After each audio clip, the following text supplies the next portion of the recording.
नमस्कार साथियों, आप सबका पुनः स्वागत है श्रद्धा एस्ट्रो ज्योतिष में।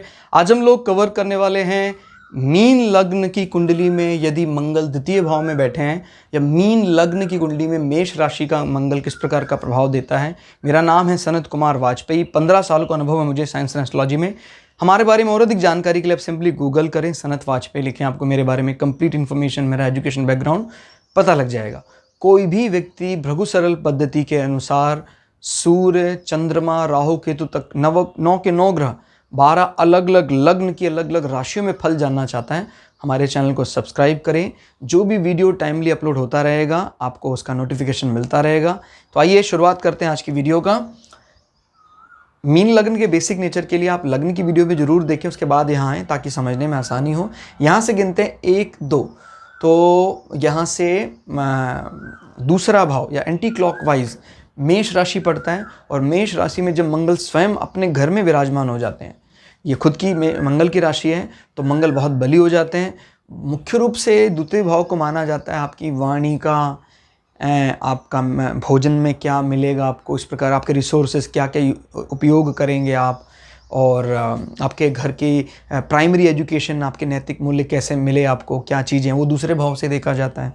और अगर एसेट्स की बात करते हैं, धन भाव की बात करते हैं, कितना धन जोड़ पाएगा, ये सब बात करनी है, कोई पूछ रहा है तो दूसरे भाव की मजबूती देखी जाती है। प्राय दूसरे भाव के कारकत्व की बात करें तो बृहस्पति और दूसरा कारकत्व शुक्र को माना जाता है, क्योंकि शुक्र लग्जरी के स्वामी हैं और बृहस्पति स्वर्ण, आभूषण, ये सब चीज़ों को जोड़ने का कार्य करते हैं। तो जब दूसरे घर में इन ग्रहों का होता है तो ये बड़ा अच्छा माना जाता है। लेकिन अभी क्या है, जमीन है बृहस्पति की, इसमें मकान किसने बनाया? मंगल ने, और खुद इस मकान में रह भी कौन रहा है? मंगल ही रह रहा है। तो फिलहाल क्योंकि भृगु सरल पद्धति का यही आधार है, एक ग्रह को आधार बनाकर देखना क्या फल हो सकता है। तो अगर मंगल को आधार बनाकर इसका फल देखते हैं तो मंगल ये इंडिकेट करता है कि बाय डिफ़ॉल्ट जो प्रॉपर्टी घर से मैच नहीं भी कर रही है, फिर भी मंगल को यहाँ बड़ा सपोर्टिंग एनवायरनमेंट मिल गया है, खुद का घर मंगल ने यहाँ बना लिया है। तो मंगल जो भी इस घर में दे सकता देगा। क्लियर हो गया? आपके वाणी की सिद्धि की जो बात करते हैं, कुटुंब के प्रति जो आपका जहाँ स्नेह होना चाहिए वहाँ स्नेह नहीं है, एक अनुशासन है, एक शौर्य झलकता है कुटुंबियों के साथ। और क्योंकि मंगल स्वग्रही होकर बैठा है तो अपने घर को तो खराब करेगा नहीं, लेकिन कुटुंब का मतलब प्रायः हम समझते हैं प्रेम और कोमल बातें, इस प्रकार के जब मिलते हैं प्रेम आता है, प्रेम से मिलते हैं। लेकिन यहाँ पर अनुशासन, शौर्य, इस प्रकार की कुटुंब आपके हो सकते हैं। मंगल अच्छी स्थिति में बैठा है बहुत, और आपको ज़मीनी फ़ायदा बहुत होगा, इसमें कोई दो राय नहीं। 100% आपको ज़मीनी फ़ायदा होगा, और ज़मीन आपको पिता से मिलेगी। क्लियर हो गया? क्योंकि पिता, गुरु, धर्म भाव भी है, नवम भाव से अटैचमेंट है। इसका स्वामी कह सकते हैं, ये भी गिनते हैं 1, 2, 3, 4, 5, 6, अपने से 6 होकर मजबूत स्थिति में बैठा है। तो जब अपने से 6 होकर बैठता है तो मतलब क्या है, 9 को 2 के साथ जोड़ना है आपको। और इसमें कौन कनेक्ट का काम कर रहा है? 6 नंबर। 6 नंबर क्या होता है? कोई इस प्रकार का माने ज़मीनी विवाद सुलझने के बाद आपको पिता से बहुत फ़ायदा होने वाला। हो सकता है पिता की कोई ज़मीन डिस्प्यूटेड चल रही हो, पिता ये मान के बैठे हुए मिलेगी नहीं, फिर अचानक उनको फ़ायदा हुआ ज़मीन से और वो फ़ायदा आपको मिला। क्लियर हो गया? क्योंकि 6 नंबर इस प्रकार के ऋण, रुके हुए धन को भी रिप्रेजेंट करता है। और इस एक चीज़ और, ये लक्ष्मी योग की तरफ भी इशारा कर रहा है। नवम भाव का स्वामी द्वितीय भाव में बैठा हुआ है।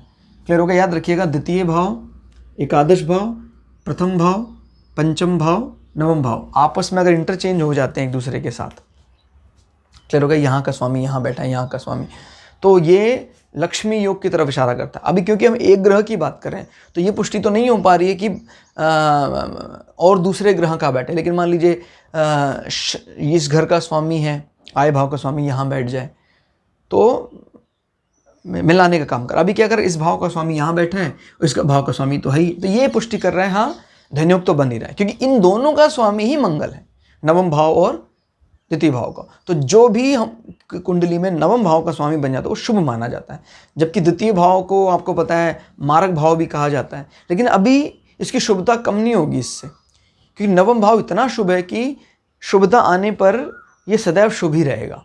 एक बार नवम भाव में कोई नंबर पड़ गया तो उसका लॉर्ड हमारे लिए शुभ ही माना जाएगा। क्लियर हो गया? तो कुल मिलाकर काफ़ी अच्छे परिणाम ज़मीन से मिलने वाले हमें। और वाणी में ठीक है, कोमल चीज़ें ना आए लेकिन शौर्य अनुशासन आएगा। 1 2 3 4 मंगल की ये चौथी दृष्टि ठीक नहीं है। यहाँ पर मंगल नीच होकर बैठते हैं। अगर नीच भंग नहीं होता है तो फिर आपको 5वें भाव से संबंधित चीज़ों के साथ परेशानी होगी। शुरुआत में आपको पढ़ाई में अड़चने आएंगी, जो डिग्री सर्टिफिकेशन है ना जाने कितनी बार उस पढ़ाई रोकनी पड़ सकती है आपको। क्लियर होगा? चौथे भाव और 5वें दोनों से जोड़कर देखा जाता है पढ़ाई को। जैसे मान लीजिए किसी का चौथा भाव बहुत ख़राब है, तो जो जो उसके एजुकेशन इंटरेस्ट होंगे उस हिसाब से उसको कोई मिलेगा ही नहीं डिग्री कोर्स, बड़ी मुश्किल से मिलेगा, फिर रुक जाएगा, फिर बदलना पड़ेगा। पंचम भाव अगर पुष्ट है तो कहता भाई ठीक है, बेशक से आपकी हॉबी के हिसाब से, इंटरेस्ट के हिसाब से पढ़ाई नहीं मिली, लेकिन डिग्री सर्टिफिकेशन आपका समय पर पूरा हो जाएगा। तो पंचम भाव अभी मंगल की नज़र से ग्रसित है तो डावाडोल स्थिति रहेगी, पढ़ाई बदलनी पड़ सकती है, रोकनी पड़ सकती है बीच में। और पंचम भाव संबंधी सडन गेन जो होते हैं उनमें भी कुछ अच्छा परिणाम यहाँ दिखाई नहीं दे रहा है। लॉटरी वगैरह के मामले में आप बड़े अनलकी से अपने आप को मानते होंगे। ठीक हो गया। और पंचम भाव आपके रोमांस का भाव होता है, तो पंचम भाव जब नीच स्थिति में है तो आपके कुछ प्रकार के स्कूल कॉलेज में कोई पार्टनर रहे हों आपका, तो उससे उल्टा क्लेश ही हुआ है, कष्ट, तनाव, कलह ये बताता है। जैसे हमारी इसका और इसका संबंध बन जाता है चंद्रमा का और बुध का, तो ये बताता है कि भाई व्यक्ति ने लव मैरिज की होगी। और अगर ये दोनों स्वामी जो हैं अच्छी स्थिति में नहीं बैठते हैं तो फिर वो सेपरेशन की तरफ इशारा कर देता है। क्लियर होगा? लेकिन जैसे मान लीजिए बुध यहाँ बैठ जाता है, क्लियर, ये यहाँ बैठ जाता है और चंद्रमा यहाँ, तो परिवर्तन योग बन जाता है। और परिवर्तन योग के साथ साथ एक प्रकार का वो राजयोग को भी न्योता दे रहा है, क्योंकि इस भर स्वामी केंद्र और ये लक्ष्मी त्रिकोण आपस में कनेक्ट कर रहे हैं, तो वो अच्छा माना जाता है फिर। क्लियर? तो मंगल की नज़र फिलहाल ही बताती है 5वें भाव को कमज़ोर कर रहा है, संतान उत्पत्ति में भी बाधा क्रिएट करेगा। क्लियर? और आपको संतान से कष्ट बना रहेगा। अगर चंद्रमा यहाँ के बैठ जाता है तो फिर ये नीच की दृष्टि का प्रभाव खत्म हो जाएगा। क्लियर? या आपको पता है नीच भंग देखने के और भी तरीके हैं, खाली यहीं बैठने से नहीं होता है, और भी कई तरीके होते हैं, तो भी बात बन जाती है।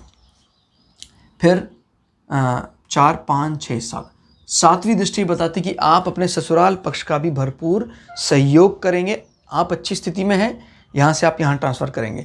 जहाँ तक बात है आपके ससुराल पक्ष के साथ प्रेम संबंध, आपका ससुराल पक्ष कोमल है, इसमें कोई दो राय नहीं, लेकिन आप उनके प्रति बड़ा एक अनुशासन या कड़क रवैया सा रखते हैं। हालांकि वो कड़कनेस एक तरह से बुरा नहीं कहा जाए, भी आप क्रोध करते हैं ऐसा नहीं कहा जा सकता, लेकिन आप उनके सामने अपने आप को ज़्यादा अनुशासित सा पाते हैं।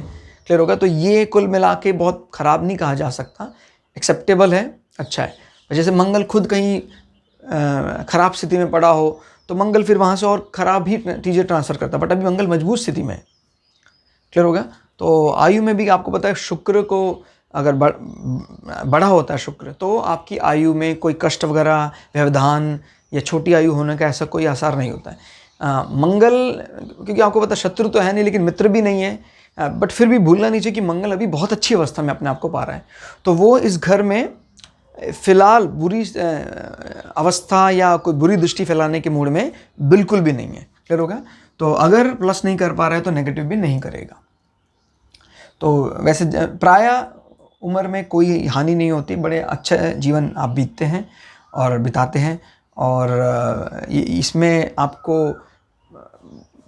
आप अपने ससुराल पक्ष को जब कभी आवश्यकता होगी तो उनको फ़ायदा करेंगे। इस घर की और डिटेल जानना के लिए हमें 7 नंबर यानी तुला राशि के स्वामी की स्थिति को भी और अच्छे से देखना पड़ेगा। जब हम आप ये सारे ग्रह अकेले अकेले कवर कर लेंगे भृगु सरल पद्धति अनुसार, तो जब इंटीग्रेटेड अप्रोच रखेंगे तो फिर हम 2 3 4 5 ग्रह को इन्वॉल्व करेंगे, तो फिर आप सटीक अनुमान लगा पाएंगे। लेकिन एक शुरुआती प्रयास में आप एक ही ग्रह से जानने का प्रयास करें। 8वीं दृष्टि, मंगल की 8वीं दृष्टि बताती है आप अपने आप को भाग्यशाली मानते हैं, पिता आपके संबंध अच्छे हैं, पिता आपके ठीक हैं, अग्रेसिव हैं, लेकिन वो आपके साथ कभी भी माने आपका और उनका दूर होना करीब करीब असंभव सा है। प्रेम बना रहेगा हमेशा धर्म को लेकर। और अगर आप इस प्रकार की कोई लंबी रिसर्च करते हैं, कोई इस प्रकार की चीज़ को लेकर, लैंड संबंधी, मंगल संबंधी, तो फिर आपको इसका फ़ायदा हो सकता है। ठीक है? तो कुल मिला के क्या क्या देखना है हमें जिस भाव में बैठा वहाँ की स्थिति, इन जो लॉर्डशिप है मंगल की, और क्या क्या दृष्टियाँ हैं 4, 7, 8। तो दोस्तों आपको वीडियो कैसा लगा कमेंट करके जरूर बताइएगा। मिलते अगली वीडियो में, तब तक के लिए जय श्री भृगु पराशरा, जय श्री शुक्राचार्य, नमस्कार।